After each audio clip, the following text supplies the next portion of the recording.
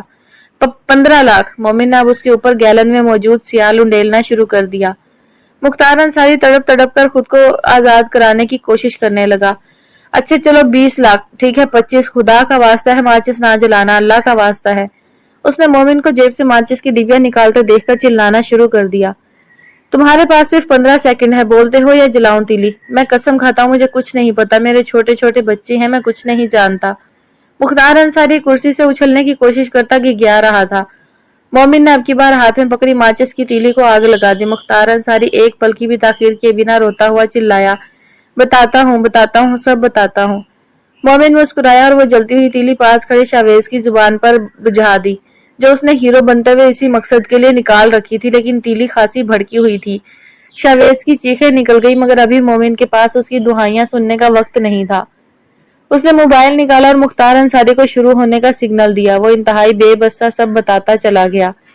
عادل پاشا کے اسے بلا کر ماہور کی تباہی کی پلاننگ سے لے کر اس کے باپ کو اپنے ہی پلانٹ کیے آدمی کے ہاتھوں جوئے میں ہروا کر مکان ہتھیانے کے بہانے ماہور سے نکاح کرنے کی سازش، بعد میں ہیرا ماہور کا سودا مختار انصاری کے ہاتھ کر دیتا۔ وہ تو ہیرے کی رال سالک پاشا کے پھینکے چیک پر ٹپک پڑی، ورنہ وہ اس دن ماہور کو وہاں سے لے کر ہی جاتا۔ اس کام کے لیے اس نے گھر سے باہر بھی کافی بندے تیار کر کے بٹھا رکھے تھے، اور یہ سب کچھ عادل پاشا کے ایما پر ہوا تھا۔ اس سب میں اسی کی چال تھی۔ سرخ انگارہ آنکھیں لیے مختار انصاری کی ایک ایک بات ریکارڈ کرتے مومن نے موبائل بند کر کے واپس جیب میں ڈالا اور سکون سے اپنی کلائی سہلا کر مختار انصاری کو گھونسوں پر رکھ لیا۔ مار مار کر اس کا تھوبڑا بھی گاڑ ڈالا تھا۔ شاویز کو مجبوراً مداخلت کرنی پڑی تھی، ورنہ اس کی آنکھوں میں جیسے خون اترا ہوا تھا۔ ماہور پر اس شخص کی گندی نگاہ اور سوچ لگی تھی، یہ خیال ہی اسے پاگل کیے دے رہا تھا۔ شاویز نے اسے باہوں میں جکڑ کر پیچھے ہٹایا تھا، مگر وہ ایک جھٹکے سے خود کو چھڑاتا واپس پلٹا اور پاس پڑی گیلن پوری کی پوری مختار پر الٹ دی۔ ایک بار پھر مارے خوف کے اس کی چیخیں اس ویرانے میں بلند ہوئیں۔ شاویز نے آگے بڑھ کر ایک چماٹ مختار کے گال پر دھری اور بولا، پانی سے نہلایا ہے تجھے سالے موٹے، کیروسین نہیں تھا یہ، چلا ایسے رہا ہے جیسے جہنم میں دھکیلا جا رہا ہو۔ سدھر جا ورنہ مرنے کے بعد وہی تیری رہائش گاہ ہوگی، سمجھا؟ میں باہر گاڑی میں انتظار کر رہا ہوں، تو اس کے پیر کھول دے شاویز، ہاتھ کھولنے کے لیے اسے پوری رات لگنی چاہیے۔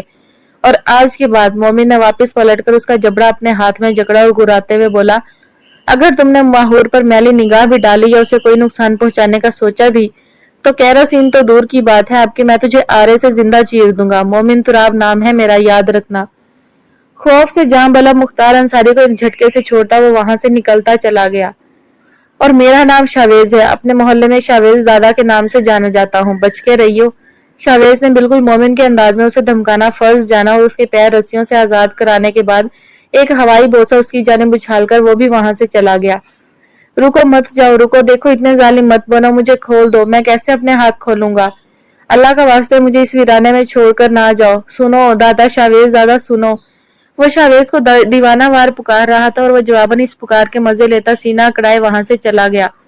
اسے معلوم تھا کہ یہ موٹا مختار انصاری جب خوف اور ڈر سے باہر نکلے گا تو اپنے ہاتھوں کو پہلے سے ڈھیلی ہوئی رسیوں کی گرفت سے نکال لے گا۔ ڈر اور لالچ انسان کو اندھا کر دیتے ہیں، اس کی عقل معاف ہو کر رہ جاتی ہے۔ مختار انصاری کے لیے یہ سبق کافی تھا، مگر عادل پاشا کے گرد گھیرا تنگ ہونے کا وقت ہوا چاہتا تھا۔ وہ بہت دیر سے اپنے کمرے کے فرش پر بیٹھی دیوار سے کمر ٹیکے ہوئے تھی، ذہن بالکل خالی تھا، یوں لگتا تھا جیسے ابھی ابھی پیدا ہوئی ہو۔ نہ کسی رشتے کا ادراک، نہ کوئی بندھن، نہ بھوک کی ایٹھن، نہ پیاس کی چبھن، بس ایک ہی بات تھی جو اس کے دل و دماغ پر نقش کر کے اسے بھیج دیا گیا تھا۔ اس کے باپ نے اس کا سودا کر دیا تھا، وہ جوئے میں ہاری ہوئی چیز تھی۔ اس نے زندگی کے بڑے بڑے سخت تھپیڑے سہے تھے، ایک وقت ایسا بھی آیا تھا کہ تکلیف اسے تکلیف کم اور سہیلی زیادہ لگا کرتی تھی۔ پھر مومن نے اس کی زندگی میں آ کر روم روم میں محبت بھر دی۔ اسے معلوم ہوا کہ دنیا میں تکلیفوں اور آزمائشوں کے علاوہ بھی کچھ وقوع پذیر ہوتا ہے، اور وہ ہے محبت۔ اس نے ایک ہی جام میں محبت اور نارسائی کے گھونٹ بھر لیے تھے، اور اب وہ دوبارہ سے وہی ماہور تھی جو دکھ کی روٹی اور راہوں کے سالن سے کھاتی تھی، مگر اپنا درد بتانے کے لیے اس کے پاس ماں نہیں تھی۔ وہ بے جان مورت کی طرح اپنے بائیں ہاتھ میں پہنی انگوٹھی کو شہادت کی انگلی اور انگوٹھے سے گھماتے ہوئے سوچ رہی تھی کہ نائمہ پاشا اس کی ماں نے اندر آ کر اسے کیا کہا تھا بھلا۔ اسے رفتہ رفتہ یاد آیا، چلو چھوڑو میری جان، بھول جانا سب، یہ شخص کبھی نہیں انسان بن سکتا تھا، میں تو بہت پہلے سے اس کی ڈسی ہوئی ہوں. اگر اس میں اچھائی کی رمق ہوتی تو آج اپنے ساتھ سب کی زندگیاں عذاب نہ کرتا. تم ڈپریس مت ہونا میری جان. میں ابھی کچھ دیر مزید رکتی مگر سالک کو بھی دیکھنا ہے مجھے. کہیں اس کا دل برا نہ ہو گیا ہو اس سارے تماشے سے. ٹھیک ہے میں چلوں گی اب. اور وہ اس کی پیشانی چوم کر خدا حافظ کہتی ہوئی چلی گئی تھی. تب سے لے کر اب تک ماہور وہیں بیٹھی تھی. ایسی تسلی ایسا دلاسا ہر کوئی دے سکتا تھا. بس ماں کا انداز الگ ہوتا ہے. وہ لاشعوری طور پر اس انتظار میں تھی کہ اسے گلے لگا کر خوب روئیں گی, اسے اپنے سینے میں چھپا لیں گی, اس کی تکلیف کو اپنے اندر جذب کر لیں گی, پھر اس کا سر اپنی گود میں رکھ کر نرم گرم انگلیوں سے اس کے بال سہلاتے ہوئے اسے نیند کی وادی میں اتار دینے کے بعد نامحسوس انداز میں اس کا سر اپنی گود سے نکال کر تکیے پر رکھیں گی اور دبے قدموں کمرے سے نکل کر سب کو شور نہ کرنے کی ہدایت کرتی اور اس کا بے حد خیال رکھنے کا کہیں گی. پھر وہ اپنے گھر اس کی فکر پلوں میں باندھ کر ہمراہ لے جائیں گی. مگر یہ سب خام خیالی ہی تھی. ایسا کچھ بھی نہیں ہوا تھا. انہیں ابھی بھی اپنے سوتیلے بیٹے کے جذبات و احساسات کی پرواہ زیادہ تھی جس کی بھینٹ ان کی سگی بیٹی بھی چڑھ چکی تھی. گرم گرم آنسو بالآخر اس کی بند پلکوں کو پھلانگتے باہر نکل ہی آئے تھے. اس نے انہیں پوری دلی آمادگی کے ساتھ بہنے دیا. ہر آنسو مومن تراب کی مالا جپتا اس کی گود میں سجدہ ریز ہو رہا تھا. پتہ نہیں کیوں لیکن اسے یقین تھا کہ مومن کے ہوتے کسی کی جرت نہ ہوتی کہ ان کے گھر کی دہلیز پار کر کے کوئی جواری اندر آ کر اس کا نام اپنی زبان پر لاتا. وہ اس کے پل پل سے مکمل باخبر اور الرٹ رہا کرتا تھا. کسی مشکل کو اس کے جانب آنے سے پہلے ہی اس کا رخ موڑ لیا کرتا تھا. اس کی سسکیاں کرلاہٹوں میں تبدیل ہو رہی تھی. اس سے پہلے کہ وہ اپنا سر دیوار سے پٹکنا شروع کر دیتی دادی کے مہربان وجود نے اسے سمیٹ لیا. اس کی پیشانی چومی, اسے سینے سے لگایا اور پھر اس کا سر اپنی گود میں رکھ کر دھیرے دھیرے سہلانے لگی. ماہور کو یوں لگا جیسے جہنم کے دہانے سے اسے کسی نے کھینچ باہر نکالا ہو. اس کے اندر تک سکون اتر کر نیند بن کر اس کے حواس سہلانے لگا. بالآخر وہ سو گئی تھی. اس کے بیدار ہونے تک اس کے غم خفگی کی بکل مارے اس کے سرہانے جا کھڑے ہوئے تھے. انہیں بھی ہردم اس سے لپٹے رہنے کی چاہ جو رہا کرتی تھی. منصور راٹھور اور ان کی بیگم اس وقت ڈائننگ ٹیبل پر بیٹھے ناشتہ کر رہے تھے. منصور صاحب نے ساتھ ٹیبل پر اخبار بھی پھیلا رکھا تھا اور چیز آملیٹ کے ساتھ تباہ آزمائی کرتے وہ پورے انہماک سے سرخیوں پر نگاہیں پھیرتے جا رہے تھے. مسز منصور گو کے خاموشی سے ناشتہ کر رہی تھی مگر ان کے چہرے پر کوفت رقم تھی.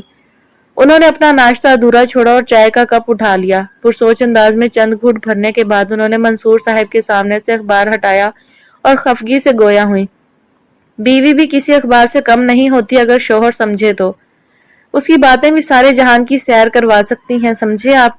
ان کی بات سن کر منصور راٹھور ہنس دیے. وہ بیگم کی باتوں کا کبھی برا نہیں مناتے تھے.